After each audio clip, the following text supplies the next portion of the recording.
لا إله إلا الله لا إله إلا الله. السلام علیکم ورحمۃ اللہ وبرکاتہ، نحمده ونصلی علی رسولہ الکریم، اما بعد فاعوذ باللہ من الشیطان الرجیم، بسم اللہ الرحمن الرحیم، رب اشرح لی صدری ویسر لی امری واحلل عقدۃ من لسانی یفقہوا قولی۔ فَهَلْ يَنظُرُونَ إِلَّا السَّاعَةَ أَن تَأْتِيَهُم بَغْتَةً فَقَدْ جَاءَ أَشْرَاطُهَا فَأَنَّىٰ لَهُمْ إِذَا جَاءَتْهُمْ ذِكْرَاهُمْ۔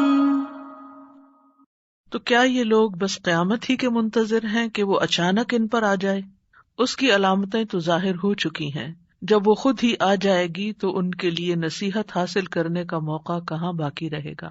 لہٰذا اب ہمارے پاس موقع ہے کہ ہم نصیحت حاصل کریں اور اس دن کی تیاری کریں، وہ دن جو ہماری زندگیوں میں سب سے اہم ترین دن ہے۔ قرطبی رحمۃ اللہ علیہ کہتے ہیں کہ علامات کو پہلے ظاہر کرنے اور لوگوں کو ان علامات سے آگاہ کرنے میں حکمت یہ ہے کہ لوگوں کو ان کی غفلت سے جگایا جائے، اور تاکہ ان کو توبہ کے ذریعے اور اللہ کی بارگاہ میں رجوع کے ذریعے اپنی ذات کے بارے میں محتاط رہنے پر اکسایا جائے، یعنی انسان کے اندر تقویٰ پیدا ہو، تاکہ قیامت ان کے اور ان رکاوٹوں کے درمیان حل تلاش کرنے سے پہلے اچانک قائم نہ ہو جائے، یعنی جو رکاوٹیں ان کے نیک اعمال کرنے میں حائل ہیں ان کو دور کر لیں۔ پس لوگوں کو چاہیے کہ قیامت کی علامات ظاہر ہو جانے کے بعد اپنے آپ پر غور کریں، یعنی ان علامات کو پڑھنے کا مقصد کیا ہے کہ ہم اپنے اوپر اور اپنے احوال پر غور کریں اور دنیا سے کٹ جائیں، یعنی کٹنا یہ دلی طور پر مراد ہے، اس کا یہ مطلب نہیں کہ جنگلوں میں نکل جائے اور سب کچھ چھوڑ دے، لیکن یہ کہ دنیا میں دل نہ لگائے، اور جس قیامت کا وعدہ کیا گیا ہے اس کے لیے تیاری کریں۔ اور یہ علامات اس بات کی علامت ہیں کہ دنیا کا خاتمہ ہونے والا ہے، یعنی یہ سب سے اہم اور یقینی بات ہے کہ دنیا کا خاتمہ ہونے والا ہے اور اس کی علامتیں ظاہر ہو رہی ہیں، لہٰذا ہمیں تیاری کی ضرورت ہے۔ تو اس سلسلے میں ہم کچھ علامات کے بارے میں پڑھ چکے ہیں۔ علامات دو طرح کی ہیں، صغرا اور کبرا۔ صغرا وہ ہیں جو کچھ تو نبی صلی اللہ علیہ وسلم کے دور سے لے کر آج تک ظاہر ہو چکی، اور کچھ ایسی ہیں جو ظاہر ہوتی جا رہی ہیں، اور کچھ ایسی ہیں کہ جو اس وقت ظاہر ہوئی لیکن ان کا تسلسل باقی ہے، یعنی صرف اس دور میں نہیں بلکہ ان کے کچھ حصے اب بھی نظر آتے ہیں۔ اور علامات کبرا وہ ہیں کہ جو قیامت کے قریب 10 بڑی نشانیاں ظاہر ہوں گی اور ان کے فوراً بعد پھر قیامت قائم ہو جائے گی۔ تو آج ہم قیامت کی ایک اور نشانی کے بارے میں پڑھیں گے۔ قیامت کی نشانیوں میں سے یہ بھی ہے کہ امت محمد صلی اللہ علیہ وسلم میں نبی صلی اللہ علیہ وسلم اور صحابہ کرام رضی اللہ عنہم کے طریقے اور منہج کے خلاف کچھ فرقے پیدا ہو جائیں گے۔ انہی میں سے ایک فرقہ خوارج بھی ہے۔ خوارج کا لفظ خرجہ سے ہے، خرج یخرج، اور اس سے اسم فاعل خارج، اور یہ جمع ہے خوارج، یعنی خروج کرنے والے۔ بعض علماء کرام کی رائے یہ ہے کہ خارجیوں کی ابتدا دراصل رسول اللہ صلی اللہ علیہ وسلم کی حیات طیبہ سے ہی ہو گئی تھی۔ یہ علماء ذوالخویسرہ کو خارجیوں کا پہلا آدمی شمار کرتے ہیں۔ ذوالخویسرہ ایک آدمی تھا، اس شخص نے رسول اللہ صلی اللہ علیہ وسلم پر اس سونے کی تقسیم کے بارے میں اعتراض کیا تھا جسے سیدنا علی رضی اللہ عنہ نے یمن کے ملک سے نبی صلی اللہ علیہ وسلم کی خدمت میں مدینہ منورہ روانہ کیا، اور پھر جب آپ نے اس کو چند لوگوں میں تقسیم کیا تو اس شخص کو بہت اعتراض ہوا، اور اس نے کہا کہ اے محمد صلی اللہ علیہ وسلم عدل کیجیے۔ تو آپ نے فرمایا کہ اگر میں عدل نہیں کروں گا تو پھر اور کون کرے گا؟ تو بہرحال آپ نے پھر اس کے بارے میں کچھ بتایا تھا کہ اس کی اولاد سے ایسے لوگ پیدا ہوں گے کہ جو قرآن پڑھیں گے لیکن قرآن ان کے حلق سے نیچے نہیں جائے گا، اور وہ دین سے اس طرح نکل جائیں گے جس طرح تیر شکار کے پار ہو جاتا ہے۔ بعض علماء کی رائے یہ ہے کہ خارجیوں کے فتنے کا آغاز امیر المومنین سیدنا عثمان بن عفان رضی اللہ عنہ کے خلاف ان کے خروج سے ہوا، جس کے نتیجے میں حضرت عثمان رضی اللہ عنہ کی شہادت ہوئی۔ پھر ان کا فتنہ اتنا بڑھ گیا کہ انہوں نے حضرت علی رضی اللہ عنہ کے خلاف خروج کیا. اس لیے ہم دیکھتے ہیں کہ ابو الحسن اشعری کہتے ہیں بلا شبہ خوارج کا نام اس گروہ پر بولا جاتا ہے جنہوں نے چوتھے خلیفہ راشد امیر المومنین سیدنا علی بن ابی طالب رضی اللہ عنہ پر خروج کیا تھا، یعنی ان کے خلاف انہوں نے بغاوت کی تھی. چنانچہ خوارج کی وجہ تسمیہ یہی ان کا حضرت علی کے خلاف خروج کرنا بن گیا، اور خارجیوں کی اس وجہ تسمیہ کا سبب حضرت علی رضی اللہ عنہ کے ان کے متعلق ایک فیصلے کے نتیجے میں ہوا تھا جو آپ کے خلاف ان کا خروج ہوا.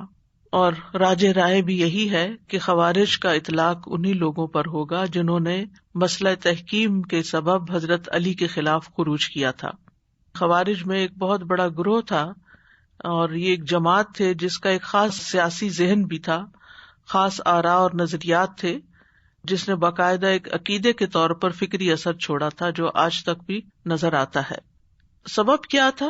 کہا جاتا ہے کہ جب امیر معاویہ رضی اللہ عنہ اور حضرت علی رضی اللہ عنہ کے درمیان جنگ صفین کے بعد صلح کی صورت پیدا ہونے لگی تو یہ طے پایا کہ دونوں پارٹیوں کی طرف سے حکم مقرر کیے جائیں، یعنی فیصلہ کرنے والے، یعنی اختلافات کو ختم کر دیں. تو لوگوں میں ایک گروہ پیدا ہو گیا جس نے کہا کہ یہ دونوں ہی کافر ہیں، کیونکہ فیصلہ کرنا اور حکم نافذ کرنا تو اللہ کے اختیار میں ہے. اور انہوں نے اس آیت سے استدلال پکڑا ان الحکم الا للہ، کہ فیصلے کا اختیار تو بس اللہ ہی کے پاس ہے. حضرت علی رضی اللہ عنہ نے ان سے گفتگو کے لیے ابن عباس کو بھیجا. ابن عباس نے بھی ان کا رد کیا، اور اس آیت کو جو انہوں نے کوٹ کیا تو انہوں نے کہا کہ کلمۃ الحق ارید بها الباطل، یہ بات درست ہے لیکن انہوں نے غلط جگہ پر اس کو فٹ کیا ہے اور اس سے ایک باطل نظریے کا استدلال کیا ہے. سوال یہ پیدا ہوتا ہے کہ ان کی خاص علامات کیا ہیں، یا ان کے عقائد کیا ہیں، یا نظریات کیا ہیں. ان میں سے پہلی چیز ہے حکومت وقت کے خلاف خروج کرنا. دوسرا ہے کبیرہ گناہ کے مرتکب کو کافر کہنا، یعنی مسلمانوں میں سے اگر کسی نے کوئی کبیرہ گناہ کر لیا، جیسے زنا کر لیا یا چوری کر لی یا اور اس طرح کا کوئی کام، تو اس کو اسٹریٹ اوے کافر قرار دے دیتے، یعنی گناہگار لوگوں کو کافر قرار دینا. نمبر 3، مسلمان سے قتال کو جائز سمجھنا، کہ آپس میں مسلمانوں کی جنگ جو ہے وہ ٹھیک ہے، ہونی چاہیے. پھر اسی طرح ان کی ایک اور چیز یہ ہے کہ نصوص سے غلط استدلال کرتے ہیں، یعنی آیات کے احادیث کے غلط مطلب پہناتے ہیں. تو بہرحال یہ ان کی خاص علامات ہیں. امام شہرستانی کہتے ہیں کہ ہر وہ شخص جو ہر اس امام اور امیر المسلمین کے خلاف خروج کرے، غداری اور قتل و غارت کرے کہ جس پر مسلمانوں کی پوری جماعت اتفاق کر چکی ہے، اس کا نام خارجی ہوگا، چاہے یہ خروج صحابہ کرام کے دور میں ہو یا خلفاء اور ائمۃ المسلمین الراشدین المہدیین کے خلاف ہو، چاہے ان کے بعد تابعین اعظام کے زمانے میں ہو، یا آج تک کسی بھی دور میں کسی بھی امام اور امیر المسلمین جو برحق امام ہو اس کے خلاف ہو. یہ ان کی کتاب الملل والنحل میں آتا ہے. تو بہرحال یہ وہ تھے جو امت سے الگ ہو گئے تھے چند اختلافات کی بنا پر جن کا اوپر ذکر کیا گیا ہے. تو اس لیے انسان کو ان کے عقائد کا علم بھی ہونا چاہیے. یعنی یہاں بتانے کا مقصد کیا ہے قیامت کی اس نشانی یا علامت کا، کہ اس فرقے کے بارے میں علم بھی ہو، اور پھر جو ان کے عقائد اور نظریات ہیں ان کی پیروی سے بچا جائے، یعنی وہ انسان کے اندر نہ پائے جائیں، اس سے محتاط رہے. ان خصلتوں میں سے کسی بھی خصلت میں مبتلا ہونے سے پرہیز کیا جائے. حاکم وقت کے خلاف خروج، پھر کبیرہ گناہ پر تکفیر کرنا یا مسلمان کے خون کو حلال جاننا، اور اگر یہ تینوں چیزیں جس کے اندر اکٹھی ہو جائیں تو پھر تو اس کے اندر ایک شدت آ گئی، ایکسٹریمزم آ گیا. نبی صلی اللہ علیہ وسلم نے ان کے بارے میں کیا پیشن گوئی کی؟ ابو سعید خدری رضی اللہ عنہ سے روایت ہے، صحیح بخاری کی روایت ہے، وہ کہتے ہیں کہ میں نے رسول اللہ صلی اللہ علیہ وسلم سے سنا، آپ نے فرمایا تم میں ایک ایسی قوم پیدا ہوگی کہ تم اپنی نماز کو ان کی نماز کے مقابلے میں حقیر خیال کرو گے، یعنی بڑی لمبی لمبی نمازیں پڑھیں گے. تم اپنے روزے ان کے روزوں کے مقابلے میں اور اپنے اعمال ان کے اعمال کے مقابلے میں معمولی سمجھو گے. وہ قرآن مجید کی تلاوت کریں گے لیکن قرآن ان کے حلق سے نیچے نہیں اترے گا، یعنی مخارج کا خوب خیال رکھیں گے، حروف کی صفات وغیرہ کا بہت خوبصورت انداز سے پڑھیں گے، لیکن یہ کہ وہ قرآن ان کے دل پر نہیں اترے گا. وہ دین سے اس طرح نکل جائیں گے جیسے تیر شکار کو پار کرتے ہوئے نکل جاتا ہے. یعنی تیز تیر آتا ہے اور وہ کسی جانور پہ مثلاً پھینکا تو اس کے آر پار ہو گیا. شکاری اس کے پیکان کو دیکھتا ہے تو اس میں کچھ نہیں دیکھتا، یعنی کوئی خون وغیرہ نہیں لگا ہوتا. وہ تیر کی لکڑی پہ نظر کرتا ہے تو وہاں بھی کچھ نہیں ہوتا. وہ تیر کے پر کو دیکھتا ہے تو کوئی چیز دکھائی نہیں دیتی. اس کے سر فار یعنی چٹکی میں شک کرتا ہے کہ شاید اس میں کوئی چیز ہو.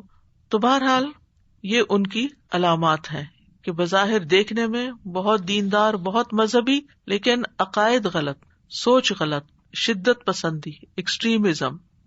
اسی طرح صحیح بخاری کی ایک اور روایت میں ہے، حضرت علی رضی اللہ عنہ سے روایت ہے، وہ کہتے ہیں کہ میں نے نبی صلی اللہ علیہ وسلم سے سنا، آپ نے فرمایا آخر زمانے میں ایسے نوجوان ہوں گے. اب یہ دیکھیے کہ یہ لوگ نکلے تو حضرت علی رضی اللہ عنہ کے دور میں ہے، یا اگر تھوڑا سا پیچھے لے جائیں تو حضرت عثمان کے دور میں، لیکن آپ صلی اللہ علیہ وسلم نے اس کو قیامت کی نشانیوں میں سے بھی ایک طرح سے بتایا. آخری زمانے کی نشانیوں میں ایسے نوجوان ہوں گے جو کم عقل ہوں گے. یہ لوگ سب سے بہترین ہستی کے قول کا حوالہ دیں گے، یعنی بات کرتے ہوئے قرآن و حدیث سے دلیل دیں گے، لیکن وہ اسلام سے اس طرح نکل جائیں گے جیسے تیر شکار کو پار کر کے نکل جاتا ہے. ان کا ایمان ان کے حلق سے نیچے نہیں اترے گا، یعنی ان کے اندر کوئی روح نہیں ہوگی، کوئی روحانیت نہیں ہوگی، وہ چیزیں دل پر نہیں اتری ہوگی، بس صرف زبانی کلامی، بحث مباحثہ. فرمایا تم جہاں بھی انہیں پاؤ وہیں قتل کر دو، ان کو قتل کرنے کا قیامت کے دن اجر ملے گا. اس کا یہ مطلب نہیں کہ ہر شخص اٹھے اور کسی کے اندر ایسی کوئی صفات پائے اور اس کو وہیں بیٹھے قتل کر دے، یہ مطلب نہیں ہے. یہ کسی کو بھی قتل کرنے یا نہ کرنے کی ذمہ داری حکومت وقت کے پاس ہوتی ہے، عوام کے پاس نہیں ہوتی. پھر اسی طرح سنن نبی داؤد میں ایک روایت آتی ہے کہ بہترین گفتگو کرنے والے ہوں گے مگر عمل سے خالی ہوں گے. رسول اللہ صلی اللہ علیہ وسلم نے فرمایا میری امت میں باہمی اختلاف اور گروہ بندی ہوگی. ایک جماعت ہوگی جو گفتگو تو بہت اچھی کرے گی اور اعمال برے کرے گی، یعنی قول اور فعل میں تضاد ہوگا. وہ قرآن پڑھیں گے اس طرح کہ قرآن ان کی ہنسلی کی ہڈی سے نیچے نہیں اترے گا، یعنی دل پہ نہیں جائے گا، ان کے عمل کا حصہ نہیں بنے گا، ان کی عادتیں نہیں بدلیں گی، اخلاق نہیں بدلیں گے، معاملات اور رویے نہیں بدلیں گے. تلاوت قرآن کا کوئی اثر ان کی ذات پر نظر نہیں آئے گا. دین اسلام سے اس طرح نکل جائیں گے جس طرح تیر کمان سے نکل جاتا ہے. تو اس سے یہ پتہ چلتا ہے کہ دین صرف چند ریچولز کا نام نہیں ہے اور صرف ظاہریت کا نام نہیں ہے، بلکہ اس کے لیے ایمان اور ایمان کا دل میں مزین ہونا وہ ضروری ہے. وہ ایمان کی طرف نہیں لوٹیں گے، یعنی اپنے نظریات میں اتنے شدت پسند ہوں گے کہ کسی کی بات بھی نہیں سنیں گے، یہاں تک کہ تیر واپس اپنی تانت پر نہ آ جائے. وہ بدترین خلائق ہیں، تمام مخلوقات میں بدترین ہیں، کیونکہ ان سے لوگوں کو دھوکا بھی ہو جاتا ہے کہ یہ تو اتنے نیک اور اتنے پائس ہیں، کیونکہ ان کے ظاہری قرآن پڑھنے اور خوبصورت انداز میں پڑھنے اور ان کی نمازوں کی طوالت اور روزے رکھنے اور ظاہری دین کو وہ اس طرح اپنائے ہوئے ہوں گے کہ لوگ دھوکا کھا جائیں گے. بشارت ہو اس کو جو انہیں قتل کرے یا ان کے ہاتھ سے قتل ہو. وہ اللہ کی کتاب کی طرف لوگوں کو بلائیں گے لیکن قرآن کی کوئی بات ان کے اندر نہیں پائی جائے گی، یعنی قرآن پر عمل سے خالی ہوں گے. جو ان سے لڑائی کرے گا وہ ان میں سے اللہ تعالیٰ کا زیادہ مقرب ہوگا. صحابہ کرام نے عرض کیا یا رسول اللہ صلی اللہ علیہ وسلم ان کی علامت کیا ہے، یعنی کیسے پہچانے؟ فرمایا کہ وہ گنجے ہوں گے، یعنی ہمیشہ سر مڈا کر رکھیں گے، سر کے بال نہیں بڑھنے دیں گے، اور یہ بھی دینی ریچول کے طور پر. ایک روایت میں ہے ان کی علامت سر منڈانا ہوگی اور بالوں کو اکھیڑنا. جب تم انہیں دیکھو تو قتل کر دو، یعنی بہت بڑا فتنہ ہے. پھر وہی بات کہ قتل کرو کا مطلب ہر شخص اپنے ہاتھ میں گن اٹھا کے دوسروں کے پیچھے نہ پڑ جائے، لیکن محتاط رہے.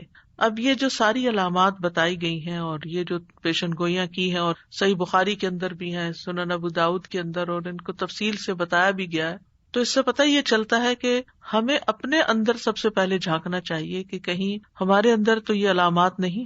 یعنی جب کوئی بیمار ہوتا ہے تو اس کی بیماری اس کی سمٹم سے پتہ چلتی. اب کووڈ اگر کسی کو ہو گیا ہے تو کسی عام بیماری اور کووڈ میں فرق کس چیز سے ہوگا؟ اس کی علامتوں سے ہوگا.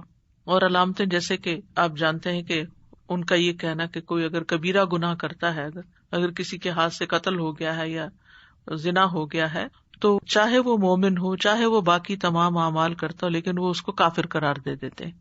کہ کبیرہ گناہ کا کرنے والا ملت سے نکل گیا، مسلمان ہی نہیں رہا. تو بہرحال ان کے اور نام بھی ہیں، جیسے حروری بھی کہا جاتا ہے ان کو، شرات بھی، محکمی بھی، اور قادیہ کا لقب بھی ان کو دیا جاتا ہے. تو اس کی وجوہات بھی بتائی جاتی ہیں کہ یہ نام ان کو کیوں دیے گئے. لیکن سب سے بڑی بات یہ ہے کہ ہمیں اس پہچان سے دراصل اپنے آپ کو محفوظ کرنا ہے کہ یہ چیزیں ہمارے اندر نہ پیدا ہو جائیں. اور سب سے بڑی بات یہ کہ جیسے نبی صلی اللہ علیہ وسلم نے پیشن گوئی کر دی تھی اس شخص کے بارے میں کہ اس کی اولاد میں سے ہوں گے، تو ہو سکتا ہے ابتدا جن لوگوں نے کی وہ اسی کی نسل میں سے ہوں. ذوالخویسرہ جس کو کہا جاتا ہے، جس نے نبی صلی اللہ علیہ وسلم کی تقسیم پر عدم اطمینان کا اظہار کیا تھا. کوئی شخص اللہ کے رسول صلی اللہ علیہ وسلم پر شک کرے تو یہ ایمان کے بھی منافی ہے، ادب کے بھی منافی ہے. ہم اللہ اور اس کے رسول کے خلاف کوئی برا گمان نہیں کر سکتے. اگر کوئی ایسا کرتا ہے تو اس کا ایمان خطرے میں ہے. تو آپ نے فرمایا تھا کہ تم میرے اوپر اعتبار نہیں کرتے، حالانکہ اس اللہ نے مجھ پر اعتبار کیا، اور اللہ رب العزت کی وحی جو آسمان پر ہے میرے پاس صبح و شام آئی ہے. یعنی جس پر اللہ تعالیٰ اعتبار کرتا ہے اس پر تم اعتبار نہیں کرتے. راوی کہتے ہیں کہ ایک شخص جس کی آنکھیں دھنسی ہوئی تھی، دونوں رخسار ابھرے ہوئے تھے، پیشانی بھی ابھری ہوئی تھی، داڑھی گنی تھی، سر منڈا ہوا تھا، تہمد اٹھائے ہوئے تھا، کھڑا ہوا اور کہنے لگا یا رسول اللہ، اللہ سے ڈرے. آپ نے فرمایا افسوس تجھ پر، کیا میں روئے زمین پر اللہ سے ڈرنے کا سب سے زیادہ مستحق نہیں ہوں؟ راوی کہتے ہیں کہ پھر وہ شخص چلا گیا. خالد بن ولید نے عرض کیا اللہ کے رسول، میں کیوں نہ اس شخص کی گردن مار دوں؟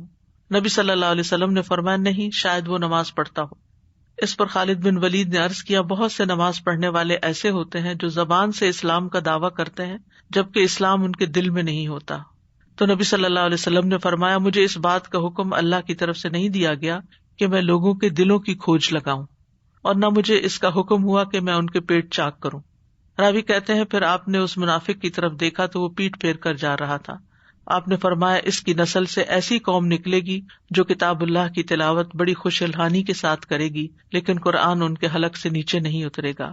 دین سے وہ لوگ اس طرح نکل جائیں گے جیسے تیر جانور کے جسم سے پار نکل جاتا ہے.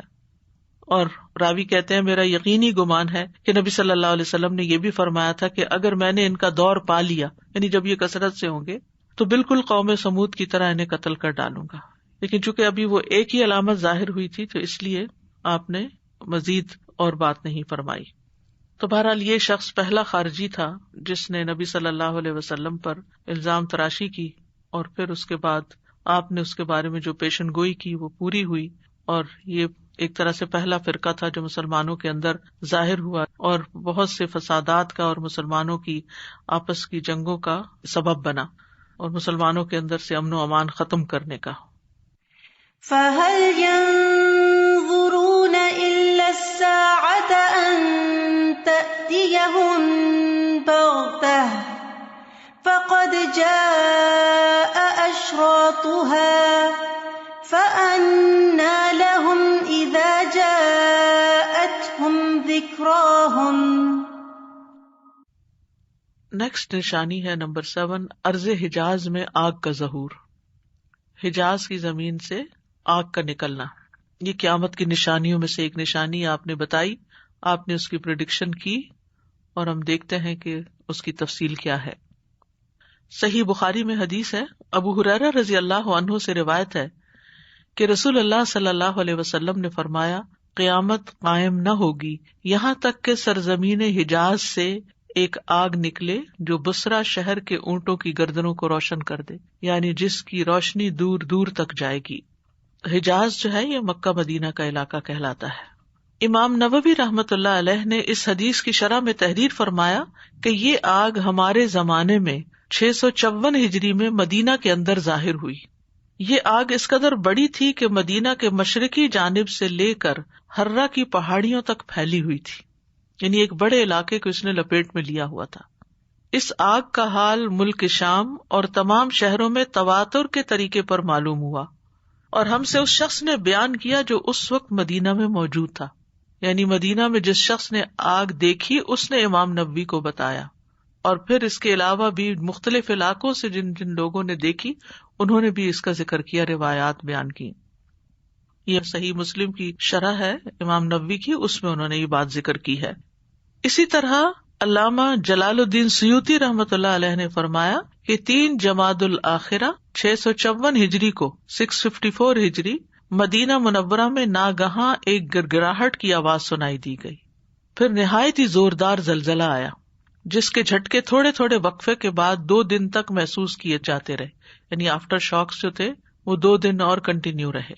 پھر بالکل اچانک قبیلہ بنو قریظہ کے قریب پہاڑوں میں ایک ایسی خوفناک آگ نمودار ہوئی جس کے بلند شعلے مدینہ سے ایسے نظر آ رہے تھے گویا کہ یہ آگ مدینہ منورہ کے گھروں میں لگی ہوئی ہو. پھر یہ آگ بہتے ہوئے نالوں کی طرح سیلاب کی مانند پھیلنے لگی، جیسے لاوا ہوتا ہے نا، یعنی پگھلی ہوئی آگ ہوتی ہے اور جو بستیوں کے بستیاں پھر تباہ کر دیتا ہے، تو اسی طرح یہ سیلاب کی طرح وہ آگ زمین پر بھی پھیلنے لگی. اور ایسا محسوس ہونے لگا کہ پہاڑیاں آگ بن کر بہتی چلی جا رہی ہیں، اور پھر اس کے شعلے اس قدر بلند ہوئے کہ آگ کا ایک پہاڑ نظر آنے لگا، دونوں طرح، یعنی رائٹ لیفٹ بھی پھیلی اور پھر اونچائی کی طرف بھی پھیلی، یعنی ہاریزونٹلی بھی اور ورٹیکلی بھی. اس کے شعلے اس قدر بلند ہوئے کہ آگ کا ایک پہاڑ نظر آنے لگا. پہاڑ آپ دیکھیے کتنا اونچا ہوتا ہے، اور آگ کے شرارے ہر 4 طرف فضاؤں میں اڑنے لگے، یہاں تک کہ اس آگ کی روشنی مکہ مکرمہ سے نظر آنے لگی. اتنی دور تک روشنی ہو گئی. اور بہت سے لوگوں نے شہر بصرہ میں رات کو اسی آگ کی روشنی میں اونٹوں کی گردنوں کو دیکھ لیا، یعنی جس کی آپ نے پیشن گوئی کی تھی. تو آپ کی بات سچ ہو گئی، اور آپ کی یعنی وفات سے کئی 100 سال بعد یہ واقعہ پیش آیا اور ارض حجاز میں ہی پیش آیا. اہل مدینہ آگ کے اس ہولناک منظر سے لرزہ براندام ہو گئے. دہشت اور گھبراہٹ کے عالم میں توبہ اور استغفار کرتے ہوئے آپ صلی اللہ علیہ وسلم کے روضہ اقدس کے پاس پناہ لینے کے لیے جمع ہوئے. 1 ماہ سے زائد عرصے تک یہ آگ جلتی رہی اور پھر خود بخود رفتہ رفتہ اسی طرح بجھ گئی، یعنی خود سے خود بجھ، کیونکہ ظاہر آگ کو بجھانے کا کوئی انتظام بھی ایسا نہیں تھا، نہ لوگ اس کے لیے پریپیئرڈ تھے اور نہ ہی وہ لوگوں کے بجھائے بجھ سکتی تھی، یہاں تک کہ اس کا کوئی نشان باقی نہ رہا، یعنی ساری آگ بجھ گئی. ابھی بھی آپ اگر جہاز کے ذریعے مدینہ منورہ کے ایئرپورٹ پہ لینڈ کریں تو راستے میں آپ کو ایک وسیع علاقہ نظر آتا ہے جو بالکل سیاہ ہے، جلا ہوا سا. تو یہاں ہم دیکھتے ہیں کہ یہ نشانی نبی صلی اللہ علیہ وسلم کے دور کے بعد ہوئی اور چھوٹی نشانیوں میں سے ہے اور پوری ہو گئی. تاریخ اس پر گواہ ہے. فَهَلْ يَنظُرُونَ إِلَّا السَّاعَةَ أَن تَأْتِيَهُم بَغْتَةً فَقَدْ جَاءَ أَشْرَاطُهَا فَأَنَّىٰ لَهُمْ إِذَا جَاءَتْهُمْ ذِكْرَاهُمْ. آپس کی ایک عظیم جنگ کے بارے میں نبی صلی اللہ علیہ وسلم نے پیشن گوئی کی، اور یہ بھی قیامت کی علامات میں سے بتایا گیا. قال رسول اللہ صلی اللہ علیہ وسلم لا تقوم الساعة حتى تقتتل فئتان عظیمتان وتكون بینہما مقتلة عظیمة ودعواہما واحدة. صحیح مسلم کی روایت ہے، رسول اللہ صلی اللہ علیہ وسلم نے فرمایا قیامت اس وقت تک قائم نہ ہوگی جب تک 2 بڑی جماعتیں باہم سخت لڑائی نہ کریں. ان دونوں جماعتوں کے درمیان بڑی خونریز لڑائی ہوگی، حالانکہ دونوں کا دعویٰ ایک ہی ہوگا. یہاں 2 گروہوں سے مراد کون ہے؟ حضرت علی رضی اللہ عنہ اور ان کے ساتھی، اور معاویہ رضی اللہ عنہ اور ان کے ساتھی. یہ مسلمانوں ہی کے 2 گروہ تھے. بعض اختلافات کی بنا پر ان کے درمیان جنگ ہوئی اور ان کا نام مسلمانوں کے 2 گروہ رکھا گیا.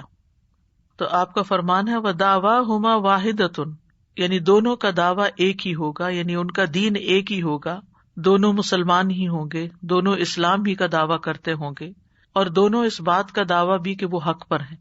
تو اب اگر مسلمانوں کے درمیان لڑائی ہو تو ظاہر ہے کہ ایک گروہ حق پر ہوگا اور دوسرا اجتہادی طور پر یہ سمجھتا ہوگا کہ ہم درست فیصلہ کر رہے ہیں، باقی ان کا حساب کتاب اللہ کے ذمہ ہے. لیکن یہ کہ آپ نے اس کے بارے میں پیشن گوئی کی. اور یہ جو بات ہے دعواہما واحدۃ، ان کا دعویٰ ایک ہی ہوگا، اس میں خوارج اور ان کے پیروکاروں کی اس عقیدے کا رد پایا جاتا ہے. وہ کہتے تھے یہ دونوں ہی گروہ کافر ہیں. یعنی جب جنگ ختم ہوئی اور دونوں گروہوں کا آپس میں یعنی اختلاف ختم کرنے کے لیے جو حکم قائم کرنے کی بات ہوئی تو انہوں نے کہا کہ اللہ کے سوا کسی اور کو حکم کیوں بناتے ہیں، لہذا دونوں ہی کافر، نعوذ باللہ۔ وہ حضرت علی اور ان کے فالوورز کو اور حضرت امیر معاویہ رضی اللہ عنہ اور ان کے فالوورز کو دونوں کو کافر کہتے تھے، لیکن حدیث کیا کہتی ہے؟ دونوں کا دعویٰ ایک ہی ہوگا، یعنی دونوں دین ہی کا نام لے کر جنگ کر رہے ہوں گے، دونوں دین پر ہی ہوں گے۔ تو اس سے یہ بات بھی پتہ چلتی ہے کہ بعض اوقات دو متقی نیک پرہیزگار لوگ جو ہیں ان کے درمیان اختلاف ہو سکتا ہے، اور وہ اختلاف کسی بڑے فتنے فساد کی صورت میں بھی ڈھل سکتا ہے، لیکن بہرحال اللہ تعالیٰ ہی معاملات کو بہتر جانتا ہے، اور اللہ تعالیٰ نے ہمارے ذمہ یہ بات نہیں رکھی کہ ہم فیصلہ کریں یا ہم اس معاملے میں اپنی آراء دیں۔ اس جنگ کے علاوہ آپ صلی اللہ علیہ وسلم نے ترکوں سے جنگ کے بارے میں بھی پیشن گوئی کی تھی۔ عن ابی ہریرہ رضی اللہ عنہ قال قال رسول اللہ صلی اللہ علیہ وسلم لا تقوم الساعة حتى تقاتل الترك صغار الاعین حمر الوجوہ ذلف الانوف كأن وجوہهم المجان المطرقة ولا تقوم الساعة حتى تقاتلوا قوما نعالهم الشعر۔ صحیح بخاری۔ ابو ہریرہ رضی اللہ عنہ کہتے ہیں کہ رسول اللہ صلی اللہ علیہ وسلم نے فرمایا، اس وقت تک قیامت قائم نہیں ہوگی حتیٰ کہ تم ترکوں سے جنگ کرو گے جن کی آنکھیں چھوٹی چھوٹی، یعنی خاص مخصوص گروہ کی طرف اشارہ ہے، چہرے سرخ یعنی رنگ سرخ ہوگا، ناک چپٹی ہوگی، گویا ان کے چہرے چمڑے چڑھی ڈھالوں کی طرح چوڑے چوڑے اور تہ بتہ ہوں گے، یعنی جیسے ڈھال چوڑی ہوتی ہے اسی طرح ان کے چہرے بھی بہت چوڑے ہوں گے۔ اور قیامت اس وقت تک قائم نہیں ہوگی یہاں تک کہ ایسے لوگوں سے جنگ کرو گے جن کے جوتے بالوں کے ہوں گے، یعنی ایک نشانی آپ نے یہ بھی بتائی کہ تم لوگوں کی جنگ ایسی قوم سے ہوگی کہ جو بالوں کے بنے ہوئے جوتے پہنیں گے۔ تو علماء نے اس پر غور و فکر کیا اور کہا کہ ان لوگوں سے مراد وہ تاتاری منگول ہیں جنہوں نے 656 ہجری بمطابق 1258 عیسوی میں متعدد اسلامی ممالک میں تباہی پھیلا دی تھی اور بے شمار لوگوں کو خاک و خون میں تڑپا دیا تھا۔ بالآخر اللہ تعالیٰ کی حکمت اور اللہ تعالیٰ کی رحمت سے یہ لوگ اسلام قبول کر کے ملت اسلامیہ کا حصہ بن گئے تھے، یعنی بعد میں مسلمان بھی ہو گئے تھے، لیکن آپ کی یہ پیشن گوئی پوری ہوئی کہ ایسی شکل والے لوگوں سے تمہاری جنگ ہوگی، اور وہ جنگ ہوئی۔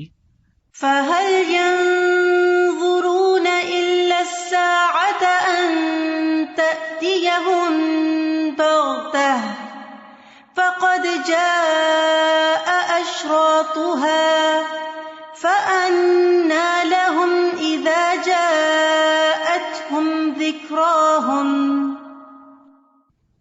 10ویں علامت ہے اسلامی ریاست کی توسیع، زمین کے مشرق و مغرب میں اسلام کا چرچا ہونا۔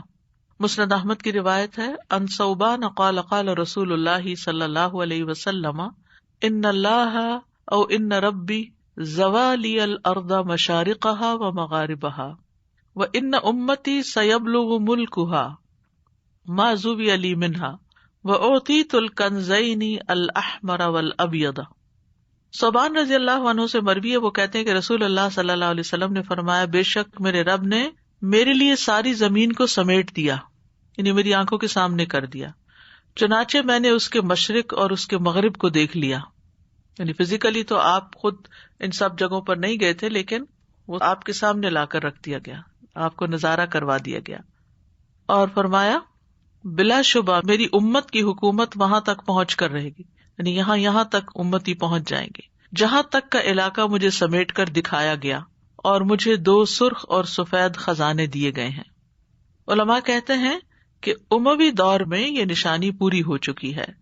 تو بہرحال ان اللہ زوالی الارض، اللہ تعالیٰ زمین کو اور نبی صلی اللہ علیہ وسلم کے سامنے سکیٹ دیا، پھر آپ نے اس کا مشاہدہ کیا اور پھر دیکھا کہ آپ کی امت کی بادشاہت کہاں تک پہنچے گی۔ تو بنی امیہ کے زمانے میں مشرق و مغرب تک فتوحات حاصل ہوئیں، یہاں تک کہ عقبہ بن نافع وہاں تک پہنچ گیا جہاں تک بحر اطلس یعنی اٹلانٹک اوشن جو ہے پھیلا ہوا ہے۔ بعض لشکر مشرق کی طرف بھی بھیجے گئے، وہ چین، سندھ اور ہند تک پہنچ گئے تھے، اور اسلامی ممالک کا خطہ ارضیہ وسیع ہو گیا، لوگ اس دین میں داخل ہونے لگے، اور اس کے ساتھ ہی وہ خبر درست ہو گئی جو صادق المصدوق ہستی صلوات اللہ وسلامہ علیہ وبرکاتہ علیہ نے خبر دی ہمیں، اور یہی صورتحال بنو عباس کے عہد خلافت میں بھی رہی۔ ہارون الرشید کے بارے میں کہا جاتا ہے کہ بغداد کے اوپر سے ایک بادل گزرا تو وہ کہنے لگے اے بادل جہاں مرضی جا کر بارش برسا، بالآخر تمہاری پیداوار مجھ تک ہی پہنچے گی. یعنی اتنی وسیع سلطنت تھی. انہوں نے ایسا اس لیے کہا کیونکہ وہ بادل بغداد سے آگے چلا گیا، بغداد پہ نہیں برسا، ان کا دارالخلافہ جو تھا اس پہ بارش نہیں برسی. لیکن انہوں نے کہا ٹھیک ہے یہاں نہیں برستے، جہاں چاہو برسو لیکن فائدہ ہم ہی کو پہنچے گا. وَأُعْطِيتُ الْكَنْزَيْنِ جو لفظ آتے ہیں حدیث میں کہ مجھے 2 خزانے دیے گئے. علماء کہتے ہیں کہ ان 2 خزانوں سے مراد سونا اور چاندی ہے، سرخ سونا اور سفید چاندی. مراد ہیں کسرا اور کیسر کے خزانے جو عراق اور شام کے ممالک میں تھے، جو آپ کی امت کو مل گئے. امام نووی نے شرح مسلم میں یہ بات بیان کی ہے. فَهَلْ يَنظُرُونَ إِلَّا السَّاعَةَ أَن تَأْتِيَهُم بَغْتَةً فَقَدْ جَاءَ أَشْرَاطُهَا فَأَنَّىٰ لَهُمْ إِذَا جَاءَتْهُمْ ذِكْرَاهُمْ. اب آتے ہیں ہم علامات صغریٰ کی دوسری قسم کی طرف، وہ علامات جو ابھی تک جاری ہیں، یعنی مسلسل ہوتی چلی جا رہی ہیں. اس میں ہم سب سے پہلا موضوع لیں گے علم سے متعلق علامات قیامت. پہلی حدیث ہے جس سے پتہ چلتا ہے کہ علم اٹھا لیا جائے گا. نبی صلی اللہ علیہ وسلم نے فرمایا قیامت اس وقت تک نہ آئے گی جب تک علم دین اٹھ نہ جائے گا، یعنی لوگ دین سے بے بہرا ہو جائیں گے. لا تقوم الساعہ کا مطلب ہے قیامت کا دن قائم نہیں ہوگا حتی یقبض العلم. اور یہ کیسے ہوگا؟ علماء کی موت سے اور جاہلوں کی کثرت سے. علماء فوت ہو جائیں گے اور جاہلوں کو سردار بنا لیا جائے گا. صحیح بخاری میں ہی ایک اور روایت آتی ہے، عبداللہ ابن عمرو ابن العاص رضی اللہ عنہ روایت کرتے ہیں کہ میں نے رسول اللہ صلی اللہ علیہ وسلم کو یہ فرماتے ہوئے سنا، اللہ دین کے علم کو ایسے نہیں اٹھائے گا کہ بندوں کے سینوں سے نکال لے، بلکہ اہل علم کو موت دے کر علم کو اٹھائے گا. یعنی علم والے اٹھتے چلے جائیں گے، فوت ہوتے چلے جائیں گے، اور پھر بعد میں کوئی علم کے لیے اتنی محنت کرنے والے نہیں ہوں گے، دنیا میں لگ جائیں گے. فرمایا جب کوئی عالم باقی نہیں رہے گا تو لوگ جاہلوں کو پیشوا بنا لیں گے، ان سے مسائل پوچھے جائیں گے، تو وہ بغیر علم کے فتوے دے کر خود بھی گمراہ ہوں گے اور دوسروں کو بھی گمراہ کریں گے. تو علماء کا اٹھایا جانا ہی دراصل علم کا اٹھایا جانا ہے. اس کا یہ مطلب نہیں کہ کتابیں اٹھا لی جائیں گی یا پڑھنے پڑھانے کے سلسلے اٹھا لیے جائیں گے. جب زید بن ثابت فوت ہوئے تو ابن عباس رضی اللہ عنہما نے کہا جو یہ دیکھنا پسند کرتا ہو کہ علم کا جانا کیسے ہوگا تو اس طرح علم جائے گا، یعنی اس کا جانا اہل علم اور حامل علم کا جانا ہی ہے. علماء وہ علم جو حاصل کرتے ہیں وہ اپنے ساتھ ہی پھر سینے میں لے کر زمین میں دفن ہو جاتے ہیں. تو علماء جاتے ہیں تو علم کا ایک حصہ چلا جاتا ہے. علماء کی وفات زمین کی ویرانی ہے. قرآن مجید میں سورۃ الرعد 41 میں آتا ہے اولم یروا انا نأتی الارض ننقصها من اطرافها واللہ یحکم لا معقب لحکمہ وہو سریع الحساب. کیا انہوں نے دیکھا نہیں کہ بے شک ہم زمین کے اطراف سے آتے ہیں، یعنی ہر طرف سے آتے ہیں، اور اس کے کناروں سے کم کرتے آ رہے ہیں، اور اللہ فیصلہ فرماتا ہے، اس کے فیصلے پر کوئی نظر ثانی کرنے والا نہیں، اور وہ جلد حساب لینے والا ہے. اس آیت کی تفسیر میں ابن کثیر لکھتے ہیں کہ ایک روایت میں ہے کہ ابن عباس رضی اللہ عنہما کہتے ہیں کہ اس کی خرابی یعنی زمین کی خرابی اور زمین کی ویرانی اس کے علماء، اس کے فقہاء اور اہل خیر کا فوت ہونا ہے. اسی طرح مجاہد بھی کہتے ہیں کہ اس سے مراد علماء کی موت ہے. علماء کے ساتھ علم دفن ہو جاتا ہے. مستدرک حاکم میں عمار بن ابی عمار کی روایت ہے، وہ کہتے ہیں جب زید بن ثابت فوت ہوئے تو ہم ایک محل کے سائے میں عبداللہ بن عباس کے ساتھ بیٹھے ہوئے تھے، تو انہوں نے کہا کہ علم ختم ہو گیا ہے. آج جو ہستی دفن ہوئی ہے تو بہت بڑا علم دفن ہو گیا ہے. یعنی عالم صرف خود نہیں جاتا بلکہ اس کے ساتھ علم بھی دفن ہو جاتا ہے. اسی طرح یہ بھی کہا جاتا ہے کہ زمین کی زندگی علماء سے ہے. قال الشاعر الارض تحیا اذا ما عاش عالمها حتى يمت عالم منها يمت طرف. زمین اس وقت تک زندہ و شاداب رہتی ہے جب تک اس کا عالم زندہ رہے. جب عالم کا انتقال ہو جائے تو زمین کا ایک حصہ بھی ساتھ ہی مر جاتا ہے اور مرجھا جاتا ہے. یعنی خاص طور پر جہاں وہ عالم رہتا ہے اور اس سے سیکھنے والے رہتے ہیں. جب عالم ہی نہیں رہتا تو لوگ کس کے پاس سیکھنے کے لیے جائیں گے؟ ایک طرح سے اس پہ مردنی چھا جاتی ہے یا وہ ویران سی ہو جاتی ہے. علماء نہ ہو تو لوگوں کا حال بدتر ہو جاتا ہے، ویرانی ہو جاتی ہے. ابن قیم رحمہ اللہ کہتے ہیں کہ اس کائنات کی اصلاح علماء کی وجہ سے ہے. اگر وہ نہ ہو تو لوگوں کا حال جانوروں جیسا ہو جائے، بلکہ اس سے بھی بدتر ہو جائے. تو عالم کی موت ایک مصیبت ہوتی ہے، اور اس مصیبت کی وجہ سے جو کمی واقع ہوگی اس کمی کو صرف اسی صورت پورا کیا جا سکتا ہے کہ کوئی دوسرا عالم اس کا نائب بن جائے، یعنی اس کی ریپلیسمنٹ آ جائے. اگر کوئی ریپلیسمنٹ آ جاتی ہے تو وہ سلسلہ جاری رہتا ہے، ورنہ عمارتیں بھی ویران ہو جاتی ہیں اور علم والے بھی بکھر جاتے ہیں اور جگہوں پہ مردنی چھا جاتی ہے. اسی طرح یہ بھی کہا گیا ہے کہ علماء کی موت سب سے بڑی مصیبت ہے. بے شک علماء کی موت بہت سی خیر و برکت اور بھلائیوں کی موت ہے. ان کا زندہ رہنا غنیمت ہے، ان کا فوت ہو جانا مصیبت ہے، کیونکہ علماء نور ہیں جن کے علم سے روشنی حاصل کی جاتی ہے.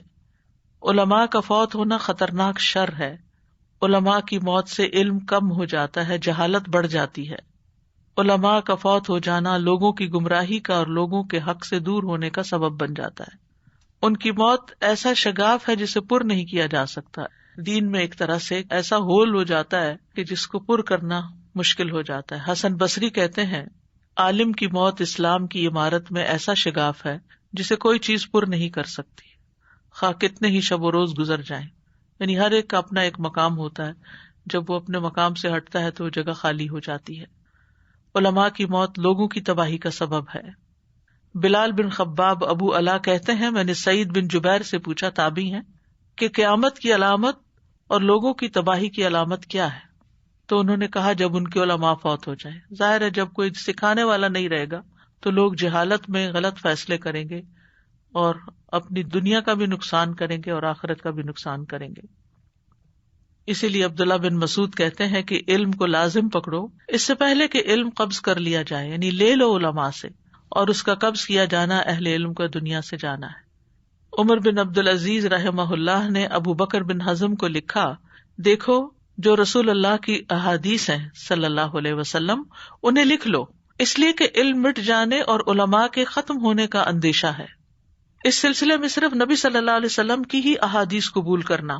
علماء کو چاہیے کہ وہ علم کو پھیلائیں اور علمی مجالس کا اہتمام کریں تاکہ جاہل بھی جان لیں، اس لیے کہ علم چھپانے سے ہی ضائع ہو جاتا ہے. یعنی اگر علم کو پھیلایا نہ جائے، عام نہ کیا جائے، اور آج کل تو الحمدللہ ہر شخص کے پاس مواقع میسر ہیں کہ وہ اس کے پھیلانے میں کچھ نہ کچھ حصہ لے سکتا ہے. اگر خود پڑھا نہیں سکتا، سکھا نہیں سکتا، تو جو علماء نے پڑھایا اور سکھایا ہے اگر وہ کتابوں کی شکل میں محفوظ ہے یا پھر وہ لیکچرز کی شکل میں، آڈیو ویڈیو کی شکل میں محفوظ ہے، تو اس سے لوگوں کو زیادہ سے زیادہ روشناس کرایا جائے.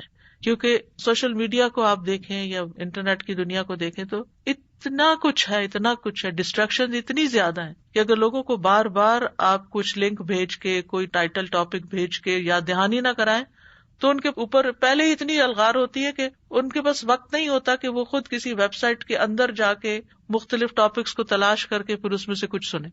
تو اس لیے اگر آپ مختلف فائدہ مند لیکچرز کی چھوٹی سی ڈسکرپشن لکھ کر لوگوں کے ساتھ شیئر کرتے رہیں، 100 لوگوں کے ساتھ بھی شیئر کریں گے، ہو سکتا ہے کہ 100 نہ سنیں، 5 سن لیں، 10 سن لیں، لیکن اس علم کے عام کرنے میں آپ کا بھی حصہ پڑ جائے گا. ورنہ یہ ہے کہ علم ضائع ہو جاتا ہے جب وہ چھپ جاتا ہے.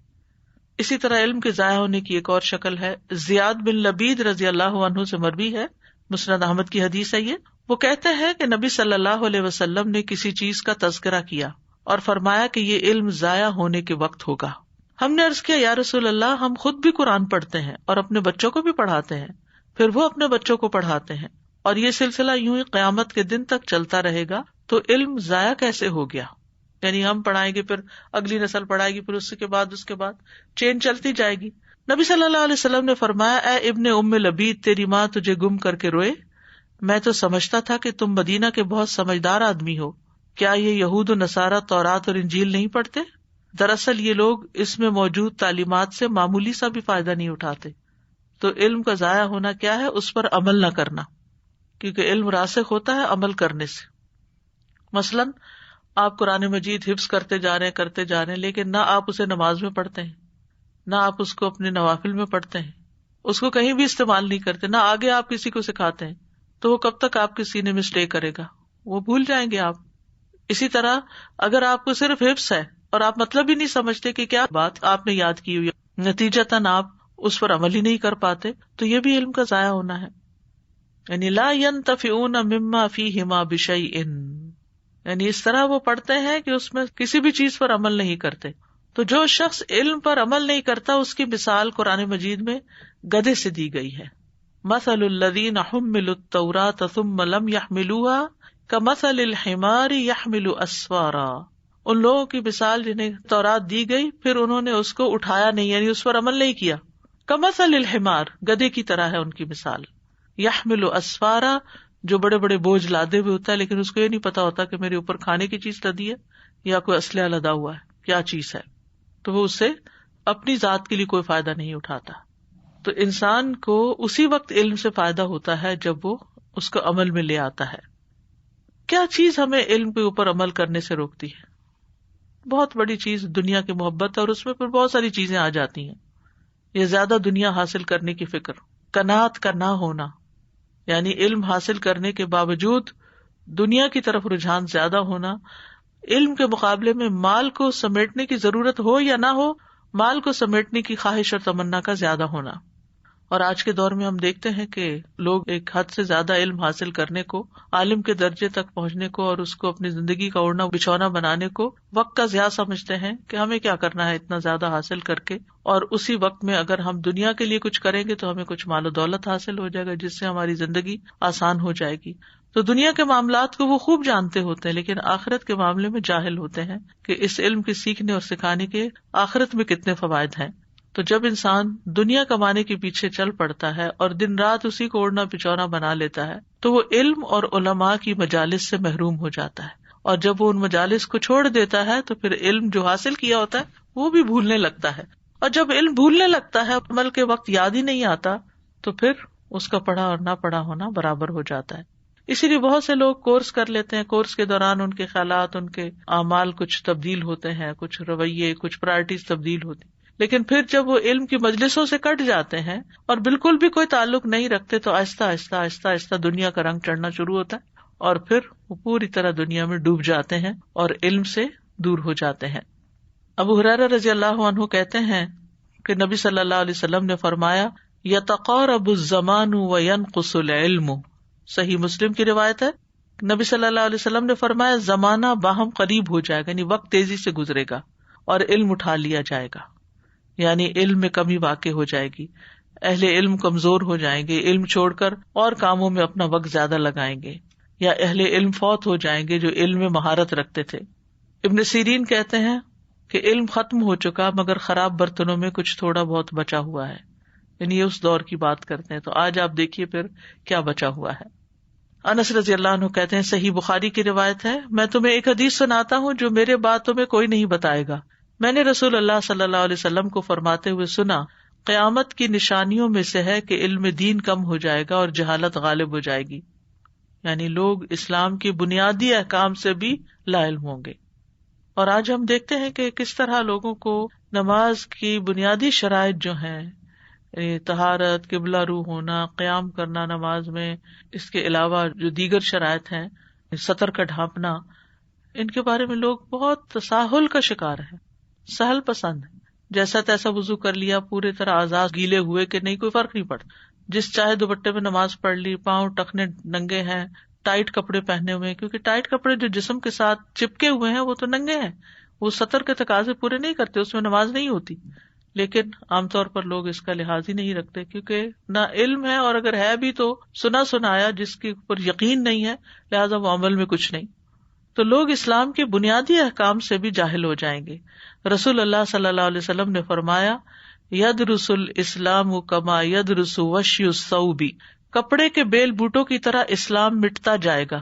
یعنی جیسے کڑھائی والے کپڑے ہوتے ہیں نا، بار بار دھوئیں ان کو تو ان کے دھاگے ادھڑ جاتے ہیں اور ان کے رنگ فیڈ ہو جاتے ہیں اور پھول ختم ہو جاتے ہیں.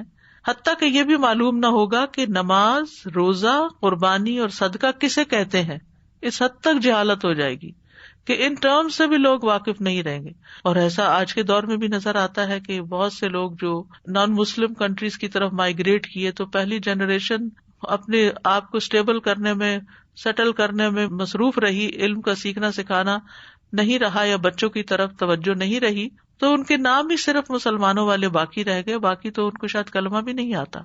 تو ایسے بہت ساری مثالیں ہمارے سامنے موجود ہیں کہ لوگ اسلام کے بنیادی جو فرائض ہیں جیسے 5 پلرز آف اسلام ہیں یا ایمان ہے، ان سے بھی نہ واقف ہے. تفصیلات تو معلوم ہی نہیں ہے بہت سو کو، جن کو وہ یاد بھی ہیں. تو ایک رات میں اللہ عز و جل کی کتاب کو مٹا دیا جائے گا، یعنی قیامت کے بالکل قریب، اور زمین میں ایک آیت بھی باقی نہ رہے گی، ہر جگہ سے ہی ختم ہو جائے گا.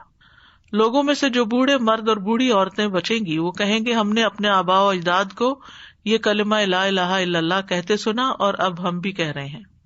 ابن بطال کہتے ہیں یہ اور اس جیسی احادیث سے مراد یہ نہیں کہ زمین کے تمام کناروں میں دین مکمل طور پر منقطع ہو جائے گا یہاں تک کہ دین کی کوئی چیز باقی نہیں رہے گی، کیونکہ یہ تو ثابت ہے کہ اسلام قیامت کے قائم ہونے تک باقی رہے گا، لیکن کمزور پڑ جائے گا، اجنبی ہو جائے گا جیسے کہ ابتدا میں تھا. اسی طرح سلسلہ صحیح ہے کہ ایک حدیث کے مطابق قیامت کی نشانیوں میں سے ایک یہ بھی ہے کہ حقیر اور ذلیل لوگوں کے پاس علم تلاش کیا جائے گا، یعنی جو اہل نہیں ہوں گے. یعنی اس کا مطلب کیا؟ ابو عبید کہتے ہیں کہ اس سے مراد مقام اور مرتبے میں چھوٹا ہونا ہے، نہ کہ عمر میں کم ہونا. یعنی جس کے پاس علم کم ہوگا لوگ اسی کے پاس بیٹھ جائیں گے. اور ابن مبارک کہتے ہیں کہ اس سے مراد اہل بدعت ہیں.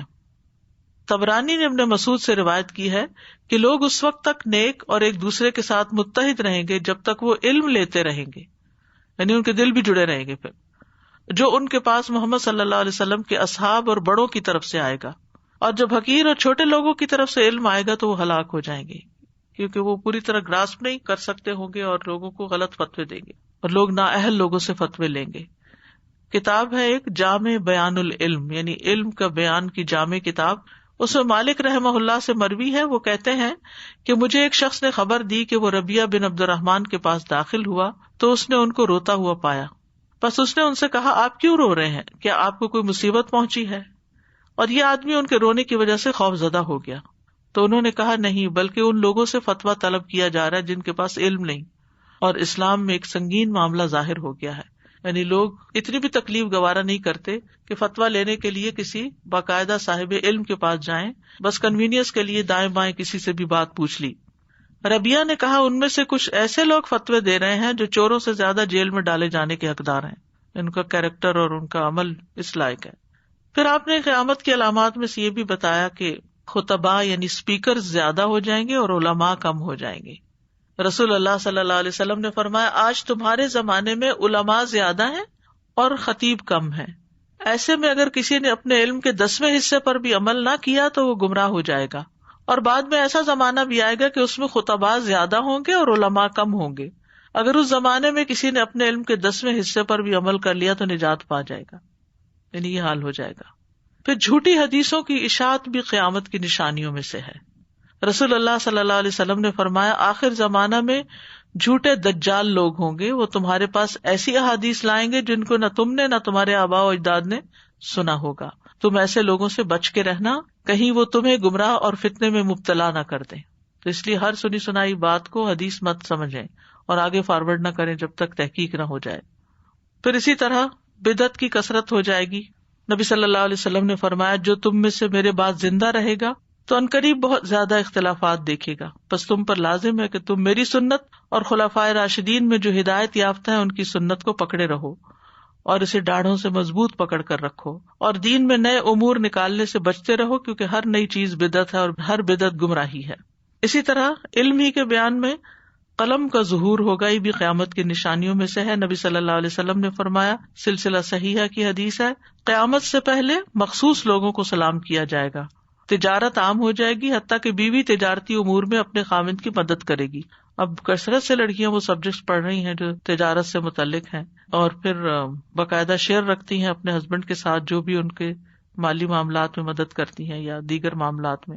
نیز قطع رحمی، جھوٹی گواہی، سچی شہادت کو چھپانا اور علم قلم کا چرچا ہوگا، یعنی لکھی ہوئی کتابیں بہت زیادہ ہو جائیں گی، یعنی خواندگی عام ہو جائے گی، بہت سے لوگ لکھ پڑھ جائیں گے اور پھر بہت کچھ لکھا جائے گا، یعنی کتابت ظاہر ہو جائے گی. نبی صلی اللہ علیہ وسلم کے زمانے میں تو گنے چنے لوگ ہی لکھنا جانتے تھے، لیکن بعد کے زمانوں میں آپ نے فرمایا کہ یہ بھی عام ہو جائے گا.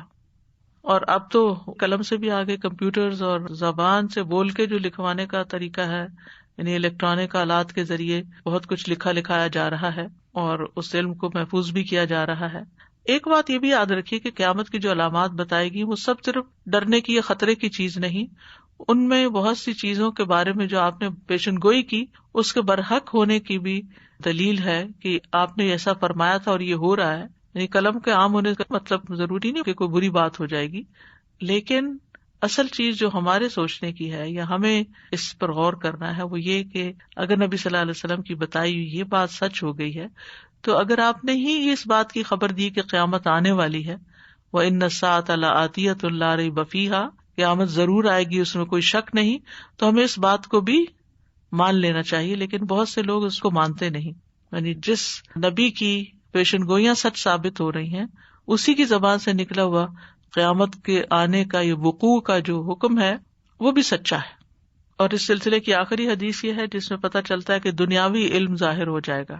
رسول اللہ صلی اللہ علیہ وسلم نے فرمایا یہ چیز علامات قیامت میں سے ہے کہ مال پھیل جائے گا، جہالت عام ہو جائے گی، فتنے ابھر پڑیں گے، تجارت عام ہو جائے گی. اب آپ دیکھیں کتنی عام ہے، صرف مارکیٹ پلیس تک نہیں، بازار میں نہیں، بلکہ گھر بیٹھے آپ کمپیوٹر پہ تجارت کرتے رہیں، لین دین کرتے رہیں، خرید و فروخت کرتے رہیں.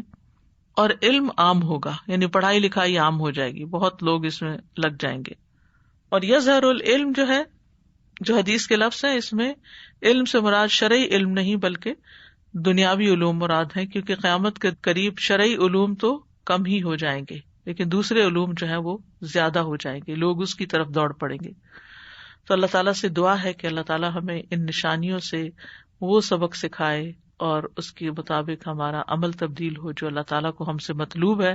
اللہ تعالیٰ ہم سب کی حفاظت فرمائے اور ایمان کی حالت میں ہمارا خاتمہ ہو اور اللہ کی محبت میں ہم اللہ کے سامنے پیش ہوں. وآخر دعوانا ان الحمد للہ رب العالمین.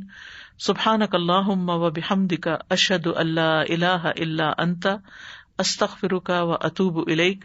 السلام علیکم ورحمۃ اللہ وبرکاتہ.